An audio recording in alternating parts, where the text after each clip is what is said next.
Hello বন্ধুরা, আশা করি সবাই ভালো আছেন। ইন্ডিয়ান ভিসা সম্পর্কে নতুন আরেকটি তথ্য নিয়ে হাজির হলাম। তো এই মুহূর্তে ভিসা এম্বাসির খবর একটু আপনাদের মাঝে শেয়ার করবো এবং সেই সাথে গেদে বেনাপোল বর্ডার সম্পর্কেও কিছু তথ্য নতুন দেব।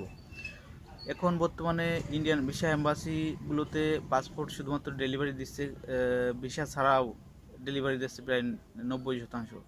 দু একজনের ভিসা হচ্ছে, বাদ বাকি কিন্তু পাসপোর্ট ডেলিভারি দিচ্ছে ভিসা ছাড়া। তারা কিন্তু দ্রুত ডেলিভারি দিচ্ছে। আপনি যদি মোবাইলে মেসেজ না আসে তবুও আপনি যদি রিকোয়েস্ট করেন তাহলে কিন্তু তারা পাসপোর্ট ব্যাক দিয়ে দিচ্ছে, যমুনা ফিউচার পার্কে দিচ্ছে বা অন্যান্য জায়গাও দিচ্ছে, আমি সংবাদ পেয়েছি। তো আপনার মোবাইলে যদি SMS ছাড়াও আপনি পাসপোর্ট নিতে চান তাহলে ভিসা এম্বাসিতে গিয়ে যোগাযোগ করুন, যেখানে জমা দিচ্ছেন সেখানে, তাহলে আপনি পাসপোর্টটি ফেরত পাবেন। তো দ্রুত জমা দেওয়ার কারণ হচ্ছে এই এম্বাসিগুলো কিন্তু হঠাৎ করেই বন্ধ হয়ে যেতে পারে যে কোনো সময়, অনির্দিষ্টকালের জন্য আপনার আবেদন গ্রহণ করবে না। পাসপোর্ট যদি দেওয়া হয়ে যায় তাহলে পাসপোর্ট তো ফেরত দেওয়ার কোনো প্রশ্ন আসে না। তো নতুন করে কোনো আবেদন গ্রহণ করবে না আশা করা যায়। এই পরিস্থিতি যে পরিস্থিতি আছে, এগুলো ঠিক না হওয়া সত্ত্বে আপনার নতুন কোনো আবেদন গ্রহণ করবে না ইন্ডিয়ান ভিসা এম্বাসিগুলোতে।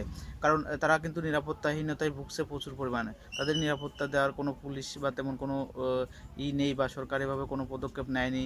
এখন নতুন সরকারের সাথে চুক্তিবদ্ধ হবে, তারপর কিন্তু আপনার নিরাপত্তা দেওয়ার সম্ভাবনা থাকে, তারপর আপনার এই নতুন আবেদন গ্রহণ করতে পারে।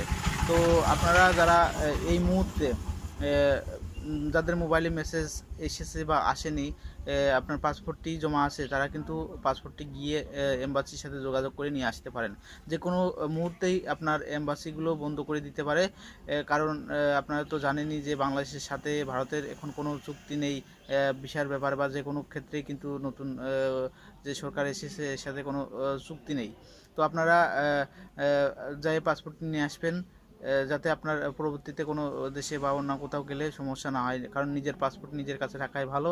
তো নতুন করে কেউ আবেদন করবেন না, টাকা পয়সা নষ্ট করবেন না। নতুন করে আবেদন করলে আপনার টাকা পয়সা নষ্ট হবে, বা আপনি অ্যাপয়েন্টমেন্ট ডেট নিতেই পারবেন না। এখন যে পজিশনে আছে, নতুন করে তারা কিন্তু কোনো আবেদন জমা নেবে না, কারণ তাদের এম্বাসিগুলো, ইন্ডিয়ান এম্বাসিগুলো প্রচুর পরিমাণ নিরাপত্তাহীনতায় ভুগছে, প্রচুর পরিমাণ আন্দোলন চলছে, সব ক্ষেত্রেই কিন্তু বাংলাদেশে আন্দোলন হচ্ছে এখন বর্তমানে।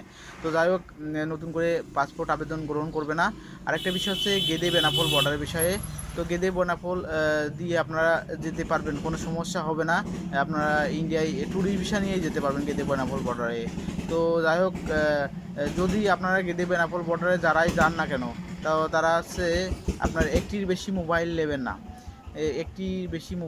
না, এবং যদি কাস্টম অফিসে আপনার কোনো কিছু জিজ্ঞেস করে আপনারা সত্য কথা বলবেন, কোন উদ্দেশ্যে যাচ্ছেন, কী কারণে যাচ্ছেন। কারণ এখন বর্তমানে দেশের পরিস্থিতি ভালো না, যার কারণে অনেক রাজনীতিবিদরাও কিন্তু ভারতে যেতে চাচ্ছে পলায়ে, বা অনেক ভিসা নিয়েও যেতে আগে করা ছিল যেতে চাচ্ছে, যার কারণে একটু কড়াকড়ি আছে। ইন্ডিয়ান সাইডে তেমন ব্যাগ চেক করছে না বেনাপোল বর্ডারে, কিন্তু বাংলাদেশের সাইডে কিন্তু গেদে বর্ডারে বা বেনাপোল বর্ডারে প্রচুর পরিমাণে চেকিং করে তারপর কিন্তু ভারতে ঢুকতে দিচ্ছে। তো যাই হোক, আজকে ছিল এই ছোট্ট নিউজ। আপনারা নতুন করে কেউ ভিসা আবেদন জমা দিতে পারবেন না, অনির্দিষ্টকালের জন্য ভিসা আবেদন বন্ধ থাকবে। যে কোনো সময় ভিসা সেন্টারগুলো বন্ধ হয়ে যেতে পারে। আপনারা যদি পাসপোর্ট নিতে জমা দেন কেউ, তাহলে নিতে আগ্রহী হলে আপনি মোবাইলে SMS আসুক বা না আসুক, আপনি গিয়ে কিন্তু যোগাযোগ করবেন।